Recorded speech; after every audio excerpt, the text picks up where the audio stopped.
हे दोस्तों नमस्कार। एक बार आप सभी साथियों का फिर से स्वागत है आपके अपने यूट्यूब चैनल एग्जाम गुरु सेंटर में।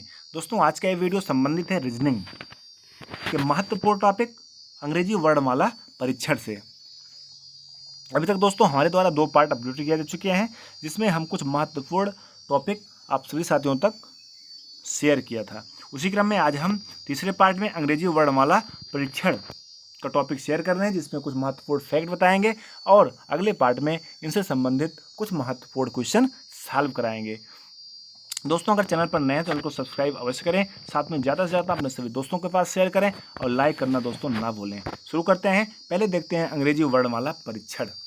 जिन ध्वनि संकेतों को और अधिक खंडों में विभाजित ना किया जा सके उन्हें वर्ण कहते हैं। दोस्तों सिंपल है, हिंदी में भी ऐसा है और इंग्लिश में भी ऐसा है। जिन ध्वनि संकेतों को और अधिक खंडों में विभाजित ना किया जा सके उन्हें वर्ण कहते हैं। वर्ण को अक्षर भी कहा जाता है।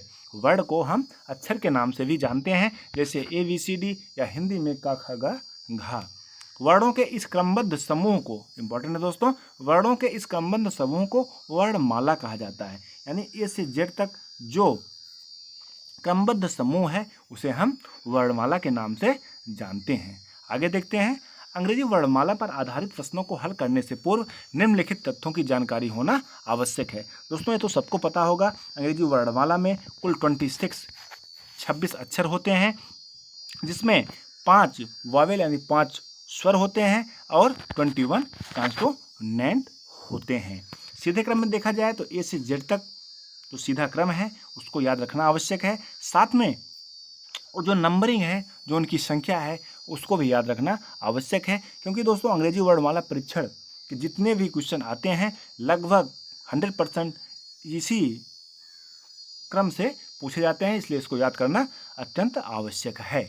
आगे देखते हैं। वही सीधा क्रम NOPQRSTUVWXYZ यानी 26 तक इसको याद रखना आवश्यक है। दोस्तों हमें उम्मीद है आप सभी साथी इसको याद रखे होंगे।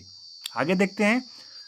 कुछ इंपॉर्टेंट फैक्ट है दोस्तों। अंग्रेजी वर्णमाला में A से Z की ओर बढ़ते हुए क्रम को अंग्रेजी वर्णमाला क्रम कहते हैं। A से Z तक बढ़ते हुए क्रम को अंग्रेजी वर्णमाला क्रम कहते हैं और अंग्रेजी वर्णमाला में Z से A की ओर अक्षरों के बढ़ते क्रम को अंग्रेजी वर्णमाला का विपरीत क्रम कहते हैं। इसका मतलब क्या हुआ दोस्तों? A से Z तक बढ़ते हुए क्रम को अंग्रेजी वर्णमाला क्रम कहते हैं और वही Z से A तक के बढ़ते हुए क्रम को अंग्रेजी वर्णमाला का विपरीत क्रम कहते हैं। आगे देखते हैं। अंग्रेजी वर्णमाला में दोस्तों A से Z नहीं दोस्तों, यहाँ पे यम है। A से यम तक के अक्षरों को प्रथम अर्धांश तथा यन से Z तक के अक्षरों को द्वितीय अर्धांश कहा जाता है। यानी A से यम तक के अक्षरों को प्रथम अर्धांश और यन से Z तक के अक्षरों को द्वितीय अर्धांश कहा जाता है। आगे देखते हैं। अंग्रेजी वर्णमाला में प्रथम अर्धांश हो गया, द्वितीय अर्धांश हो गया। दोस्तों याद करने के लिए एक छोटा सा ट्रिक है इजोटी।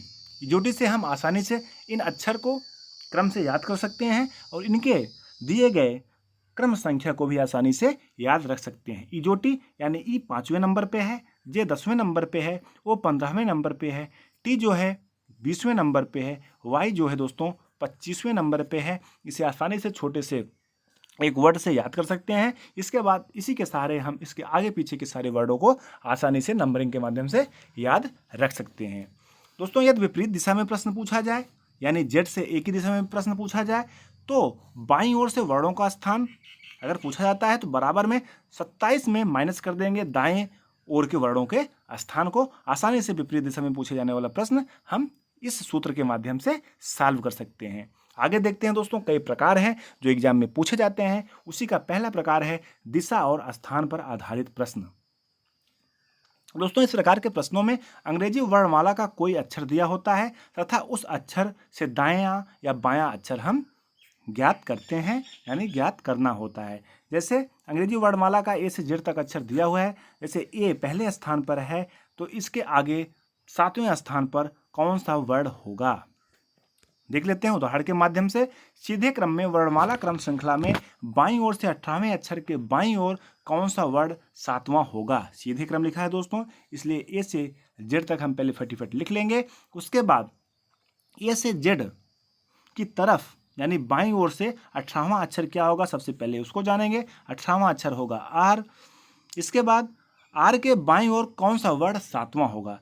दोस्तों ऐसे प्रश्नों को हम आसानी से सूत्र के माध्यम से ज्ञात कर सकते हैं। जैसे यम प्लस यन, तो यम को हम 18 मानेंगे, यन को हम 7वां मानेंगे। तो यम है, अगर बाईं ओर पूछा जाता है तो यम प्लस 1, अगर यही प्रश्न दाईं ओर पूछा जाता है तो यहाँ पे हम माइनस कर देते हैं। पहले बाईं ओर देख लेते हैं, यम प्लस यन यानी 18 में प्लस 7 कर देंगे तो क्या हो जाएगा,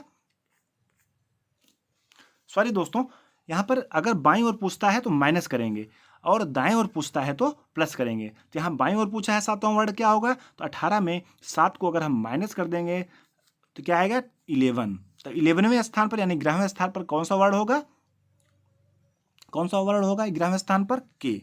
इस प्रकार से के इसका राइट आंसर होगा। यानी सीधे क्रम में वर्णमाला श्रृंखला में बाईं ओर से 18वें अक्षर के बाईं ओर कौन सा वर्ड 7वां होगा, तो 7वां वर्ड कौन सा होगा दोस्तों, 7वां वर्ड होगा के जो है 7वां वर्ड होगा।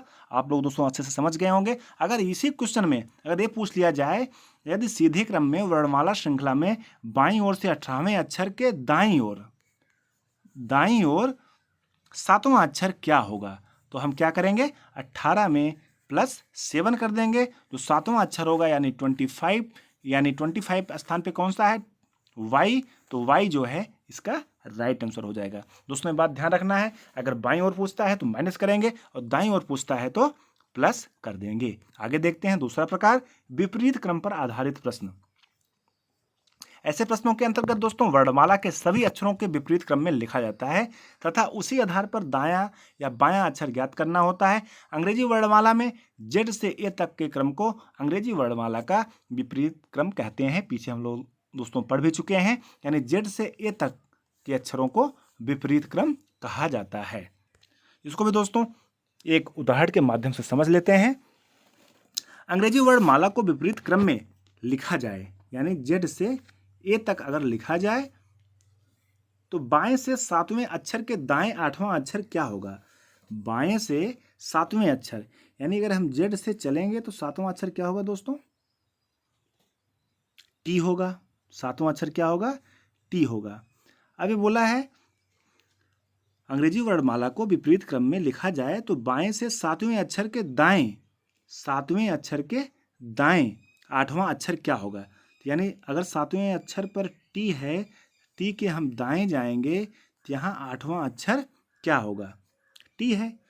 टी देख लेते हैं, टी के फिर दाएं जाएंगे तो यस है, फिर ओ है, कलर चेंज कर लेते हैं दोस्तों, ओ है, इसके बाद क्यू है, क्यू के बाद पी है, पी के बाद ओ है, ओ के बाद यन है, यन के बाद यम है, यम के बाद यल है।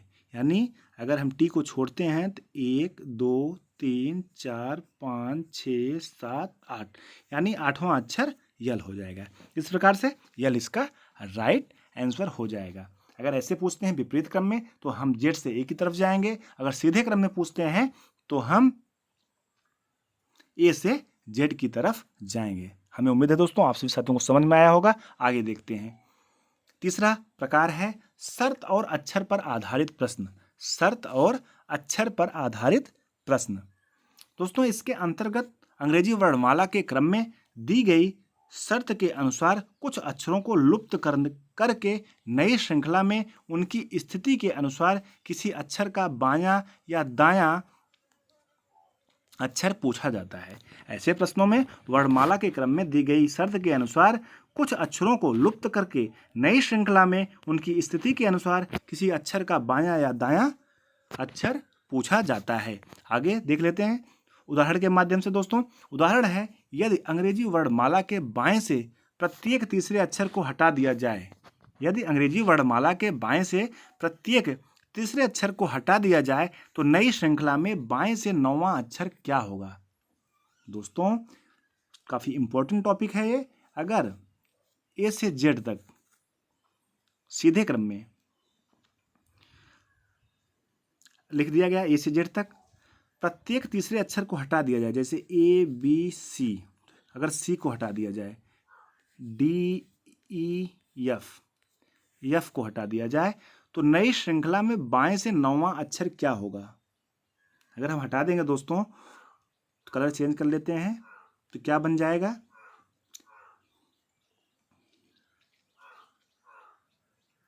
ए बी सी हट गया, डी हो गया, ई हो गया, एफ हट गया, जी हो गया, एच हो गया, आई हट गया, जे हो गया, के हो गया, यल हट गया, एम हो गया, एन हो गया, ओ हट गया। ठीक है दोस्तों, कौन सा पूछा गया है, तो जो नई श्रृंखला है उसमें बाएं से 9वां अक्षर क्या होगा। तो गिन लेते हैं, 1 2 3 4 5 6 7 8 9, यानी यम जो है ये 9वें स्थान पर आएगा। यम जो है ये जो है 9वें स्थान पर आएगा। इस प्रकार से 9 इसका राइट आंसर होगा। दोस्तों इंपॉर्टेंट एग्जाम में पूछा जाता है, एक बार फिर से समझा देते हैं। यदि अंग्रेजी वर्णमाला के बाएं से प्रत्येक तीसरे अक्षर को हटा दिया जाए तो नई श्रृंखला में बाएं से 9वां अक्षर क्या होगा। सिंपल है, अगर तो सीधे क्रम में वर्णमाला लिखते हैं ABCDEFGHIJ तक, इसमें से हर तीसरा अक्षर अगर हम लुप्त कर दें या हटा दें तो जो नई सीरीज बनेगी इस प्रकार बनेगी, ABDEGHJKM आगे ऐसे बनता जाएगा। लेकिन यहाँ पे 9वां अक्षर पूछा है इसलिए पूरा लिखने की कोई आवश्यकता नहीं है, 9वां अक्षर इतने से ही पता चल जाएगा। जैसे ABDEGHJKM जो है 9वें स्थान पर है, इसका उत्तर क्या हो जाएगा, यम। दोस्तों जो अगला पार्ट लाएंगे उसमें हम काफ़ी एग्जाम्पल कराएंगे, उसमें अच्छी तरह से हम लोग समझ जाएंगे। हमें उम्मीद है दोस्तों एक प्रश्न आप सभी साथियों को पसंद आया होगा। आगे देखते हैं चौथा प्रकार यानी 4th काइंड, शब्द के अक्षरों का स्थान परिवर्तित करने पर आधारित प्रश्न। इसके अंतर्गत प्रश्नों में एक शब्द दिया गया होता है, इस शब्द को अक्षरों का प्रश्नानुसार स्थान परिवर्तित कर दिया जाता है तथा फिर प्रश्न पूछे गए उपयुक्त अक्षर को बाएं दाएं से ज्ञात करना होता है। दोस्तों इसमें जो प्रश्न पूछा जाता है अक्षरों को स्थान परिवर्तित कर दिया जाता है तथा फिर प्रश्न पूछे गए उपयुक्त अक्षर को बाएं या दाएं से ज्ञात करना होता है। देख लेते हैं, एक उदाहरण दिया गया है। यदि शब्द आई हो गया, यन हो गया, दोस्तों एक मिनट दोस्तों फिर से लिखते हैं, कलर चेंज करते हैं, आई हो गया, यन हो गया, सी हो गया, ओ हो गया, यम हो गया, पी हो गया, आर हो गया, ई हो गया, एच हो गया, ई हो गया, एन हो गया, यस हो गया, आई हो गया, बी हो गया, आई हो गया, यल आई, रफ हो गया। दोस्तों एक नई स्लाइड लेना पड़ेगा, 1 मिनट लेते हैं। ठीक है दोस्तों, नई स्लाइड ले लिए हैं। नई स्लाइड है, इसमें अब देखते हैं अच्छे से। जैसे आई हो गया, आई हो गया,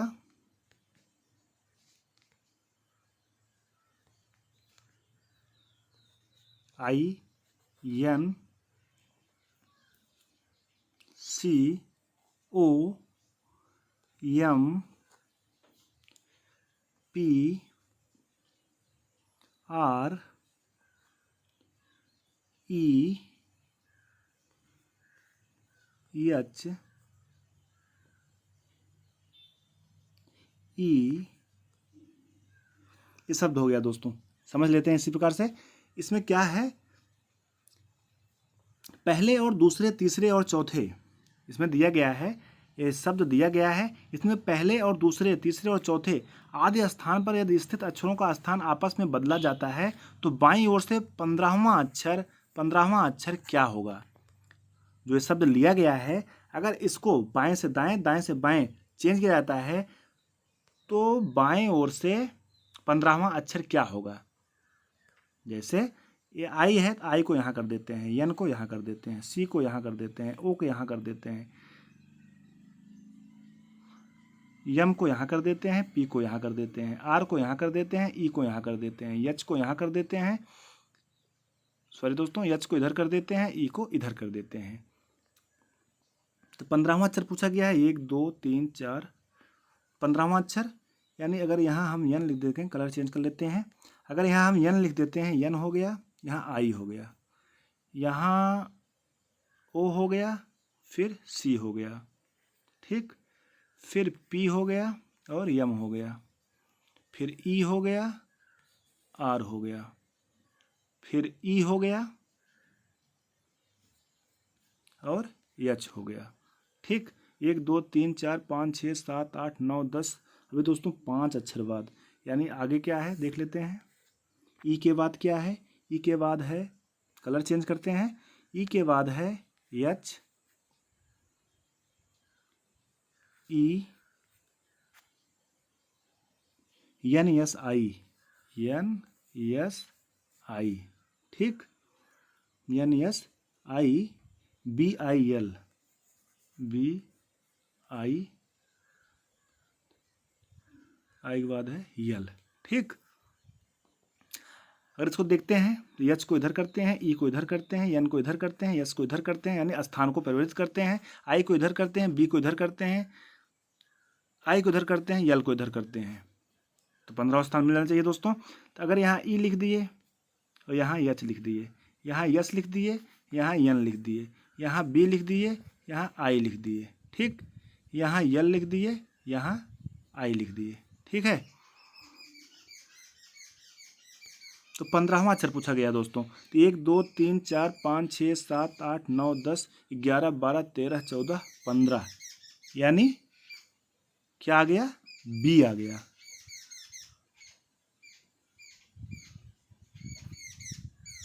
one two three four five six seven 8 9 10 11 12 13 14,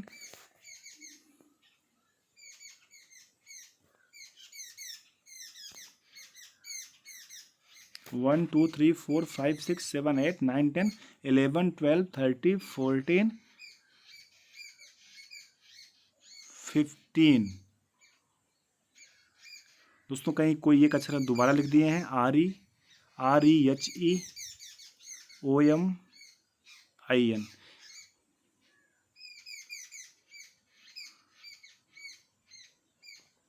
एक मिनट दोस्तों, फिर नेक्स्ट स्लाइड लेते हैं, एक मिनट रुकिए दोस्तों। न्यू स्लाइड ले लिए, इसमें एक बार अच्छे से फिर देखते हैं। आई हो गया,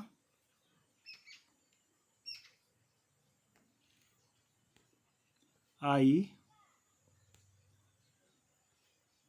N C O M P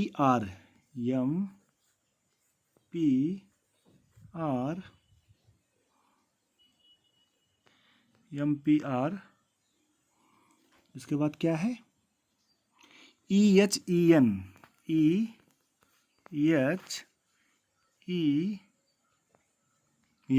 ठीक।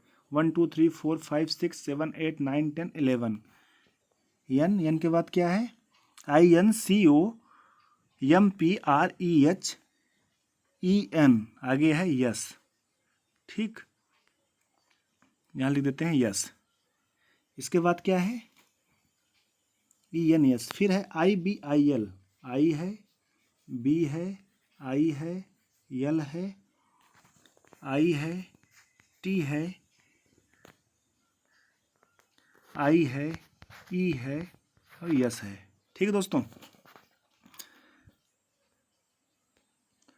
अब स्थान परिवर्तित करते हैं, आई का इसमें हो जाएगा, एन का इसमें हो जाएगा, सी का इधर हो जाएगा, ओ का इधर हो जाएगा, एम का इधर हो जाएगा, पी का इधर, आर का इधर, ई का इधर, ऐसे ही एच का इधर हो जाएगा, ई इधर हो जाएगा, एन इधर हो जाएगा, यस जो है इधर हो जाएगा, बी इधर हो जाएगा, आई इधर, यल इधर, आई इधर, टी इधर और आई इधर,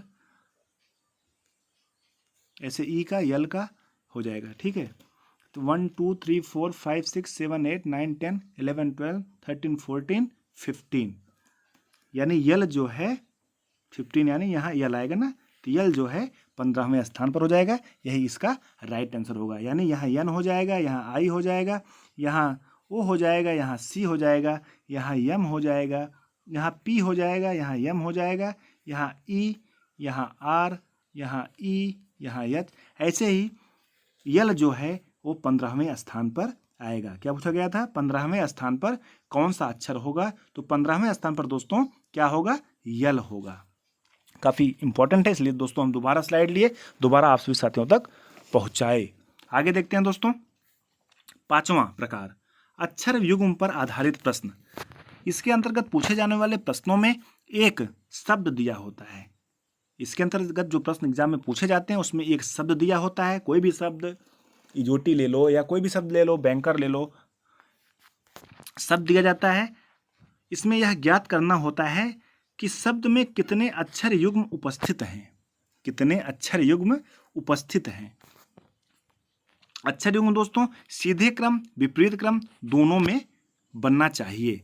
जैसे डिक्लेयरिंग है, अक्षर क्रम है जो है दोनों, यानी सीधे क्रम में भी और विपरीत क्रम में उतना ही स्पेस बीच में होना चाहिए। जैसे डिक्लेयरिंग है तो डी है, ई है, सी है, चाहे सी से डी जाओ चाहे डी से सी जाओ, बीच में एक ही स्थान बचता है। तो डी और ई, ये भी 4 और 5, चौथे और 5वें स्थान पर है। डी और ई, डी और ई जो है एक युग्म बन गया।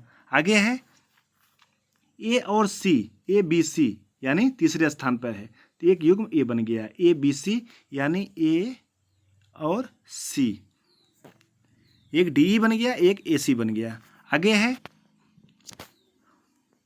आई जे के एल, यानी 2 स्थान इधर से भी है, 2 स्थान इधर से भी है, तो आई एल भी एक युग्म बन गया। आगे है जी एच आई, यानी एक स्थान एच बीच में है, चाहे आई इधर से जाए विपरीत क्रम में या सीधे क्रम में, तो एक स्पेस बचता है, तो जी आई भी एक युग्म बन गया।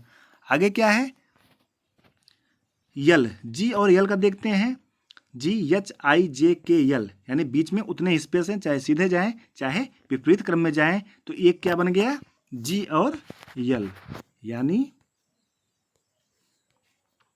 आपका एक बन गया डी और ई, डी और ई एक बन गया। एक क्या बन गया? ए और सी बन गया। एक क्या बन गया? आई एल बन गया। एक बन गया जी और आई, एक बन गया जी और यल। क्या बने? 5 युग्म बने। एक D E, A C, I L, जी आई और जी एल, ये 5 युग्म बन गए। दोस्तों ऐसे प्रश्न अगले पार्ट में कराएंगे। ऐसे प्रश्नों में क्या होता है कि एक शब्द दिया होता है, उसमें ज्ञात करना होता है कि शब्द में कितने अक्षर युग्म उपस्थित होंगे। अक्षर युग्म चाहे सीधे हो या विपरीत हो, क्रम में दोनों बनना चाहिए। ठीक है दोस्तों, आगे देखते हैं 6ठा भाग, यानी 6ठा पार्ट, 6ठा प्रकार, आरोही या अवरोही क्रम पर आधारित प्रश्न।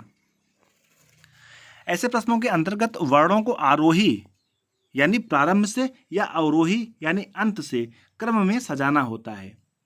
जैसे प्रश्न पूछा जाएगा उसे आरोही क्रम में सजाओ या अवरोही क्रम में सजाना पड़ता है। तथा प्रश्न में वर्णों की संख्या को पूछा जाता है। प्रश्न में वर्णों की संख्या को पूछा जाता है कि आरोही या अवरोही क्रम में सजाने पर अपने स्थान पर विद्यमान रहते हैं, अर्थात उनका स्थान परिवर्तित नहीं होता है। चाहे वो आरोही क्रम में बढ़ें या अवरोही क्रम में बढ़ें, उनका स्थान वही रहता है। ऐसे ही प्रश्नों को, ऐसी संख्या को पूछा जाता है पेपर में, यानी एग्जाम में। देख लेते हैं आगे, एक शब्द दिया गया है बैंकर। बैंकर को चाहे अवरोही क्रम में लिखो चाहे आरोही क्रम में लिखो, यानी आरोही मतलब ए से जेड, अवरोही मतलब जेड से ए, यानी यहाँ बी ए एन के ई आर दिया है तो पहले ए आएगा, फिर बी आएगा, ठीक है दोस्तों, फिर क्या आएगा? ई आएगा, फिर क्या आएगा?